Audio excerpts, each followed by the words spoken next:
Well, he was, I think, a very complex person because he appeared to be one thing and actually was quite contrary to all intent and purposes, appearances. He was very quiet, low-key, almost, I say shy, almost reticent. And yet his actions, his performances, are that of a person who is extremely brave, who got excitement from speed. I'd say it was a thrill seeker, but the challenge of speed, the challenge of aviation was in direct contrast to his apparent nature. On the ground, or you should say at rest, talking with people, he was not someone who would thrust himself on people. He would listen, he was a great listener, and he would ask questions, and he would suggest those questions. He was not a person for small talk. In fact, he didn't particularly have a great love for social parties and things like that. You end up in the corner talking to somebody specifically on one subject. And I say he was a contrast in character because he was low-key, and yet the challenge of adventure appealed to him greatly. Yeah. And he was accused of being a daredevil, but he very carefully calculated all the risks before he took them. And some of the stories about his winning motorcycle races by going around the racetrack and looking and seeing where the best places to pass. One place in one particular race, it was up a steep bank. The other ones had to slow way down, but he went up on the steep bank, banking like an airplane. He came down and literally lapped the field because he did that twice. And it was this type of side to him, you might say, that and so much contradiction to his very low-key manner, and soft. He was a soft-spoken person, and a very humble person.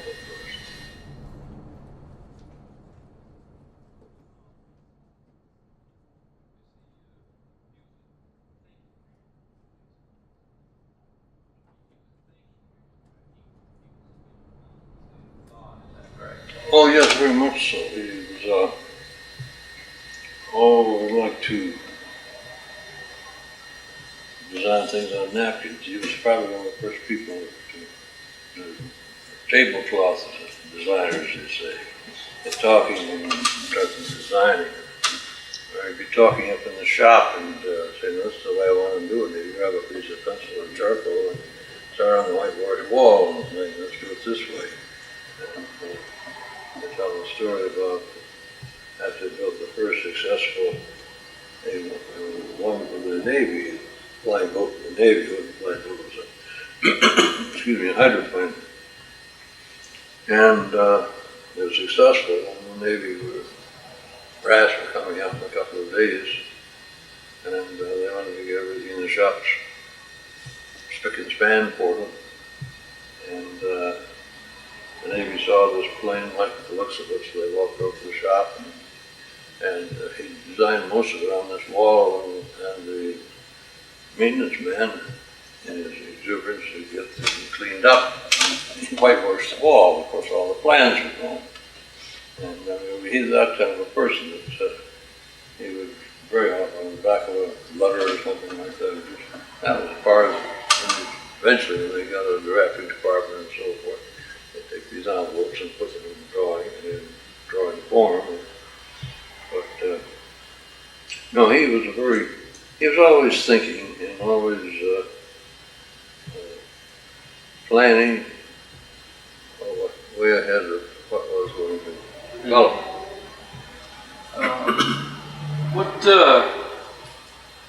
what basically got him involved with, building gasoline-powered engines? Well, I don't really know what lit the first spark, but I imagine somewhere, well, in those days we had what they call stationary gas engines. They were big and cumbersome, and they had two flat wheels, and they were what they call brake and shake. Yeah, but they were not practical. They couldn't use them for locomotion because they're so heavy.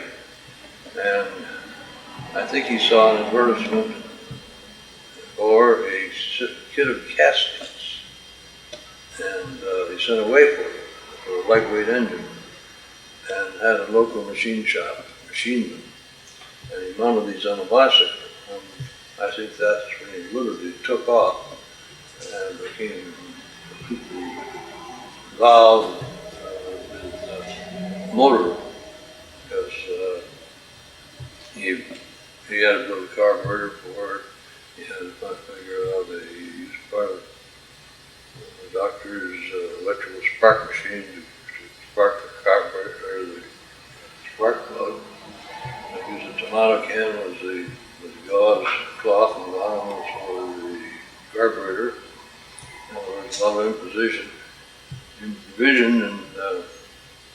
he had it worked, and they came back and said, "That's wonderful." So he set for another one more powerful.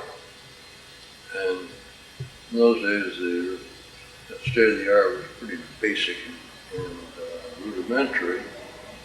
So I don't know when he actually, I think he's working with this machine shop and maybe making their own castings. They eventually started making their own engines because they thought he could do a better job. And that's what he really developed as reputation for lightweight,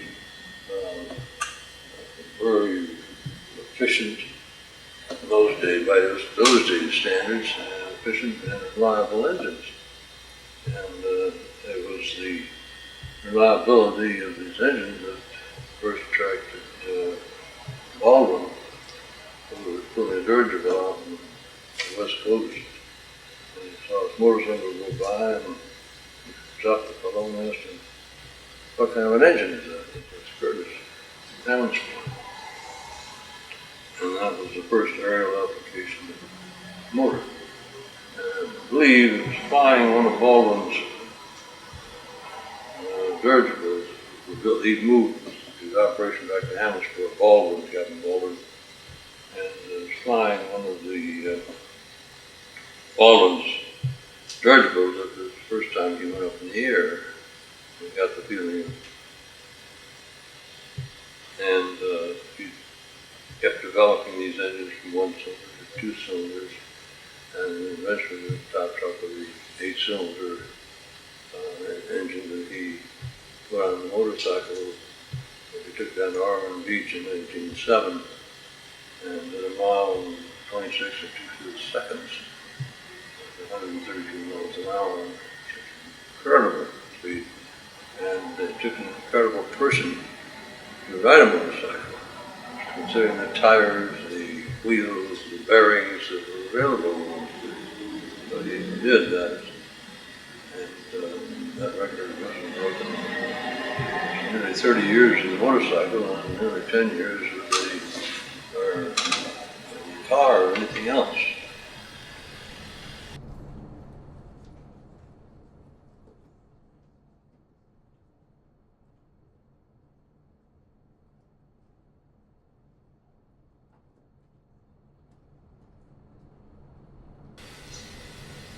Well, Chanute was really a scientist who was interested in aviation,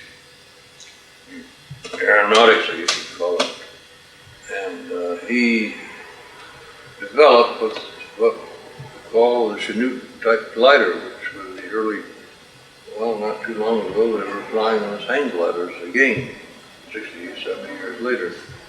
But it was a Pratt truss type wing tube biplane with interplane struts and wire bracing. And he operated primarily out of up on one, I think it's called Sleeping Bear, up in Frankfurt, Michigan, in the sand dunes down there. He made several thousand flights. And he published quite a few papers. And he was a friend of Simon Lang, Professor Langley's. And some of his work influenced Langley was building monoplane powered models, powered bubble steam engines that flew 1,000 feet or more in the 1890s. And they were friends, they compared notes. And later, Chanute became a close friend of the Wright brothers. And I don't know, I should know, but I don't, who influenced who the most, Lilienthal, the German builder, or Chanute. There are two different types of letters. Lilienthal was the batwing type, single monoplane. Of course, Chanute even experimented with triplanes. And his stress work was used by the Wrights. Of course, the Wrights built a biplane, Wright truss. It's a little different because they used the twisting the wing principle. Chanute used shifting weight. The glider pilot hung under there by the armpits. If you want to go forward, he swung his down and swung his feet forward and back. Same way they do with hang gliders today. And I don't think some of his work was carried with continued on. Some of his publications may have influenced Curtis a certain amount, but I don't know what year he died, as a matter of fact. But he was more of an influence on the Wright brothers, Professor Langley, than he was on the Aero Experimental Association.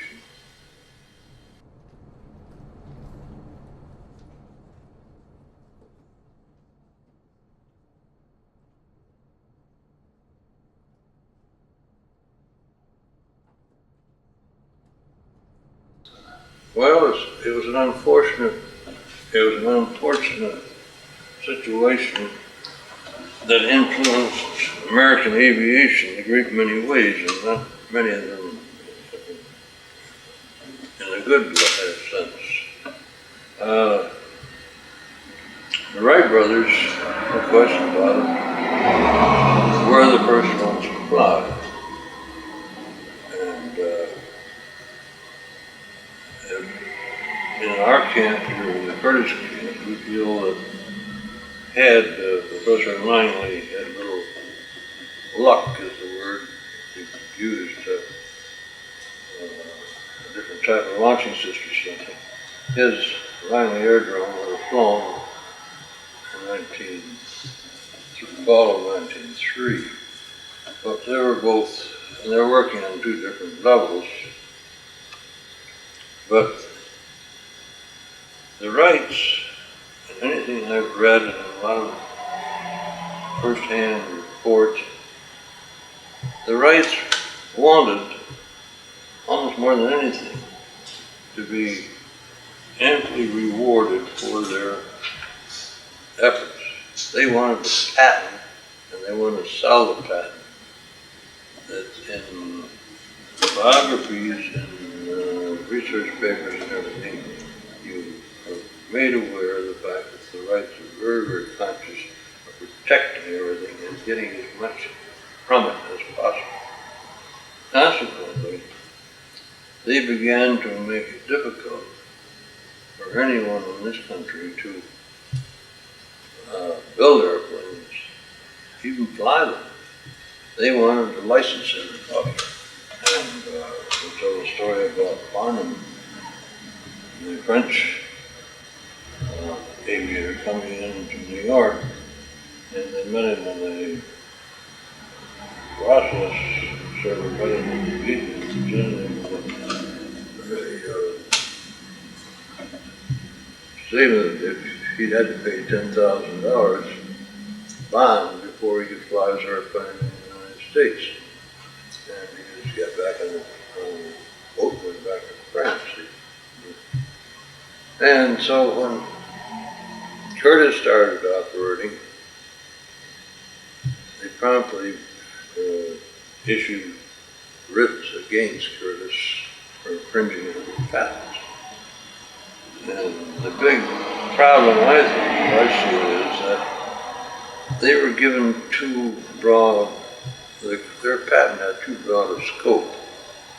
Literally, as I understand it, if you jumped up in the air and flapped your arms, you'd be infringing on the rights patent. And their biggest intention was that Curtis was infringing on their control system. And the basic method of control for the rights was to warp the wings.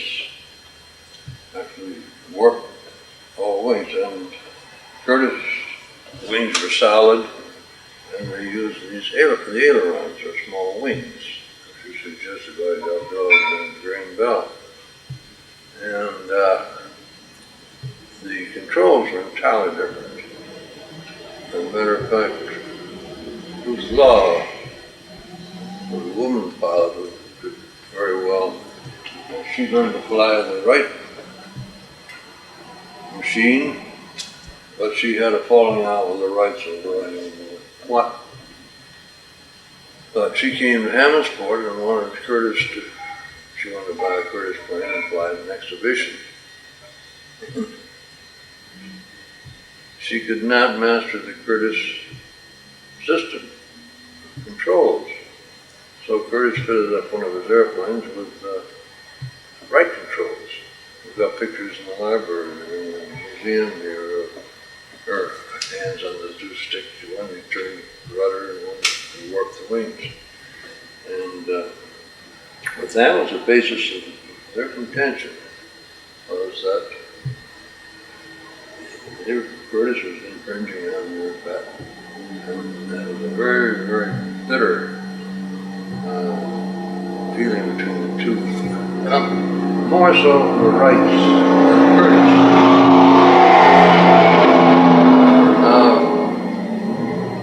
Actually, in the early 1900s, shortly after the rights had first flown, Curtis went down to see them. This was before he was involved in airplanes, dirigible jets for Captain Baldwin, and offered them his motors that they liked. He said they were very reliable. The Wright's motor was a pretty crude, I don't know what the ratio of horsepower to weight was, but it was very, very unfavorable. And originally they were very good. They would nothing to do with it. And there must have been premonition on their part, because at that point, Curtis had nothing to do with airplanes. It was 3 or 4 years later before he became involved with Dr. Alexander Graham Bell. Bell came to him to get an engine to power a very large kite building up in Quebec, Nova Scotia.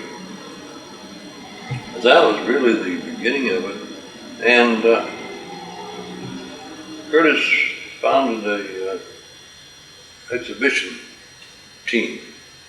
The primary reason for it was to earn money so they could fight this litigation, this court costs, and their battles with their serving injunctions against Curtis, and he'd get a stay and go out and fly and be able to pay the lawyers' fees. The lawyers are making money.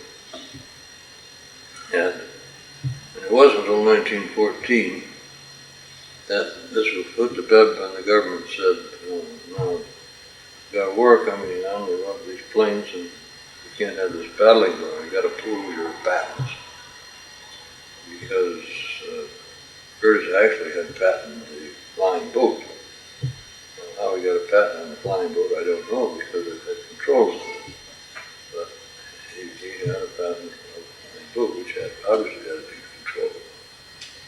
that was the underlying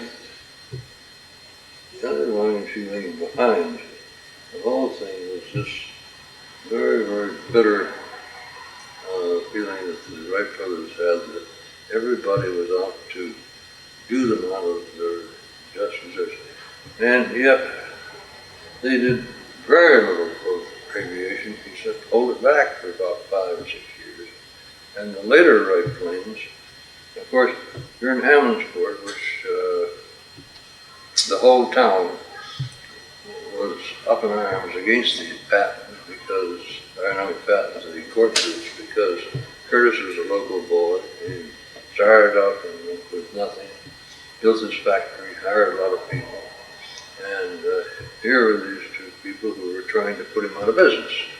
So everybody in Hammondsport was very pro-Curtis, and that's why our teacher out here says, Orville over who? And that dragged on even after the war. There was still litigation. And finally, I believe it was when the Curtis Wright Corporation merged with the Curtis Motor Company and the the Curtis Airplane Company and the Wright Motor Company, and it became the Curtis Wright Corporation. But by that time, both of the principals were out. Curtis sold out his majority of his aviation interest in the early 20s, and I believe Orville Wright sold in about 1914 or 1915, somewhere in there. He sold to a bunch of New York financial people, and he no longer he was an advisor, that was all. But there were no Wright airplanes built altogether in 1914. For Wright airplanes as such. It wasn't until then they went into engines. Curtis was still making airplanes. Many of the Curtis airplanes were. The irony of it is, when you think of it, Curtis offered the Wrights his engines. And at the end, Curtis airplanes ended up, some of them being powered by Wright engines. There's a little bit of irony there.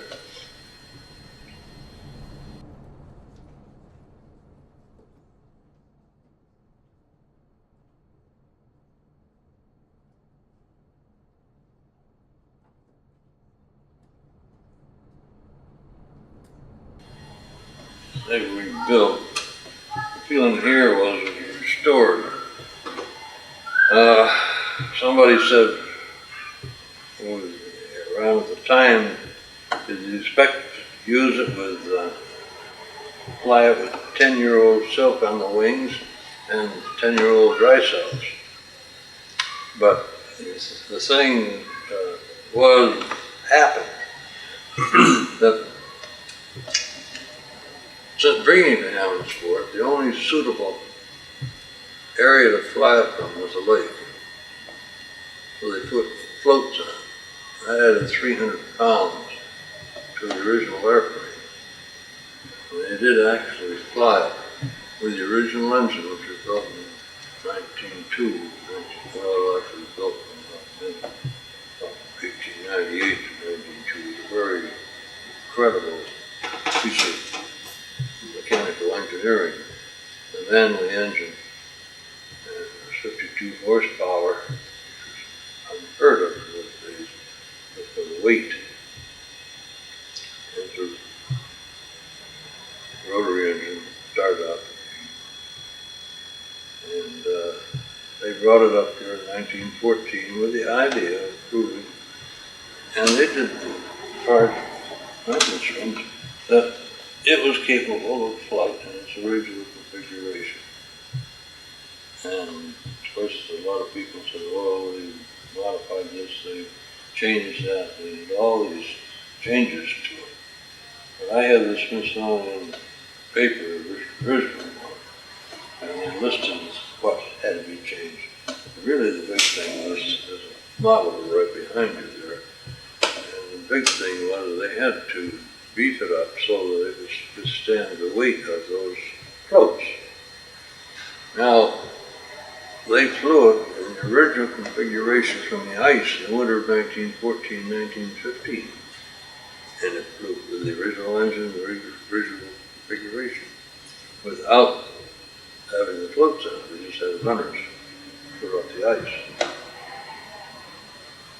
But that caused a terrible stir because the Wrights were incensed. They had a sign on it that said, Professor Langley's Aerodrome, the first aircraft capable of man-carrying flight. And they hung it up back after the Battle of the Potomac. First time they didn't release it, caught it and dumped it in the second time, a guy wire, one of the braces was left up and the guy wire, the wing pulled up and it fell in.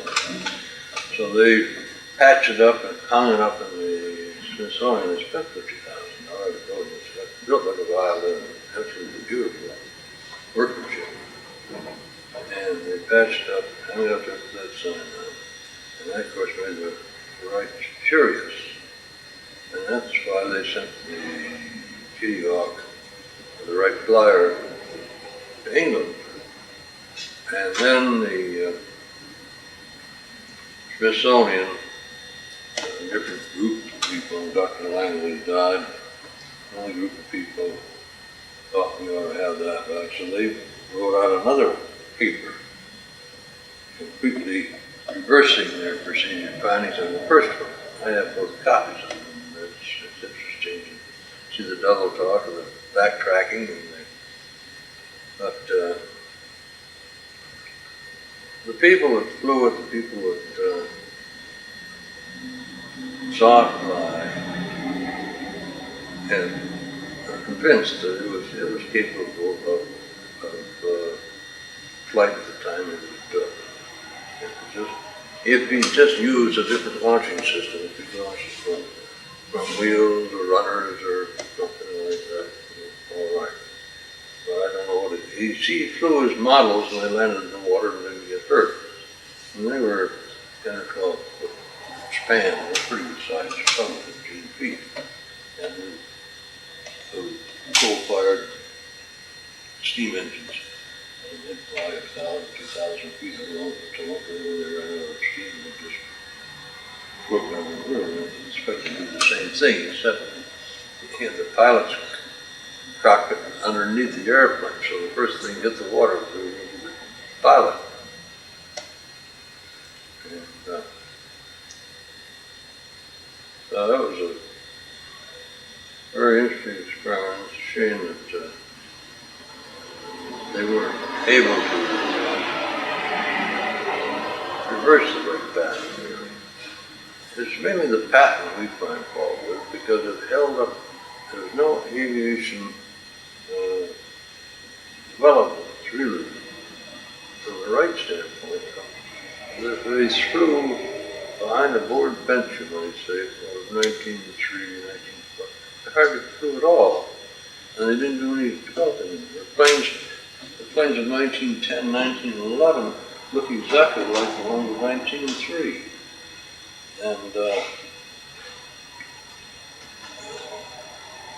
the French and English were moving way ahead because they weren't hindered by this patent litigation over here in this country. Manley was a pilot of the Langley. He was the one that built the engine.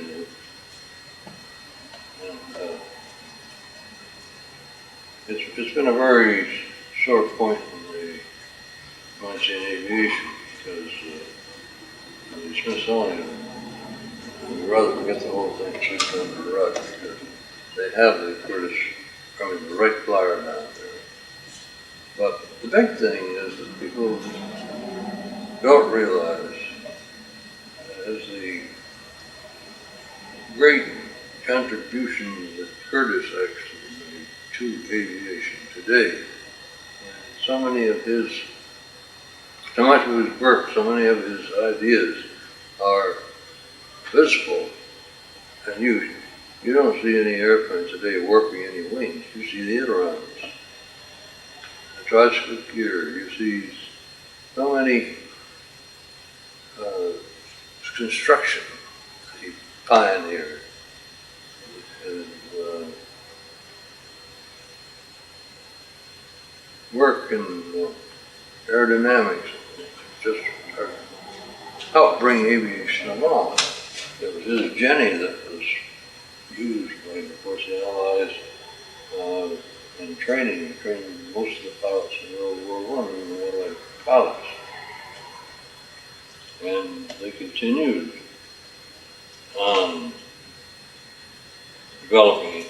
When Curtis left the company as such, as president of the company, he was chairman of the board, but he was also put in charge of a special little factory down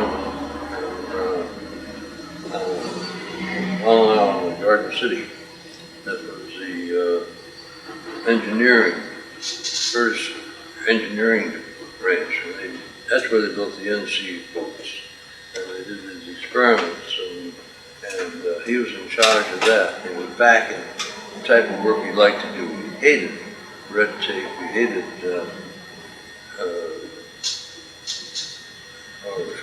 politics, company politics. He just wanted to work with his hand and his mind. And he had some of his old timers from up here down there,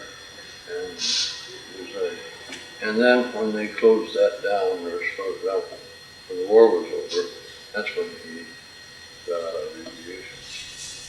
Moved to Florida.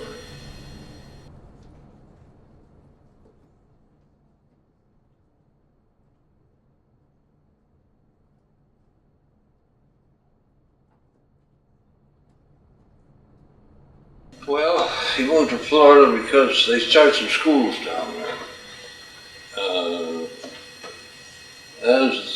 When the war was coming along, they started a number of schools, and one of Hampton Roads, and down near Miami, because the weather was good.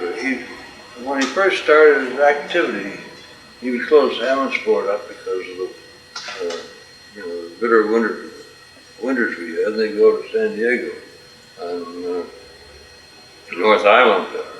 That's where, of course, he did a lot of his preliminary flying boat. So he got the idea of good weather, so you'd have year-round operations. And then when he was down there, he became involved with Florida. He liked the outdoors. He was an outdoor person. He liked to hunt, he liked to fish. And Florida was a very sparsely settled. In fact, he did a lot of development down there. Where the original line school in Miami was is now where the International Airport is. He gave that, a lot of that land, I don't know, I shut it down. He one time owned 250,000 acres of Florida real estate. He and a partner named Bright. Of course, he built Honolulu, Hialeah, Opelika, Coral Gables, Miami Springs. These were all areas that he helped develop. I have never gotten to Opelika. I wanted to get there, but I understand they're refurbishing it back in its original design. Well, I think actually the travel trailer started up here, the pop-up time, but it was down there that the aero car started. The aero car and the more luxurious land yachts were developed down in the Miami area. But the very first pop-up slide out like we have now, campers were actually started here because he liked to get out in the woods himself.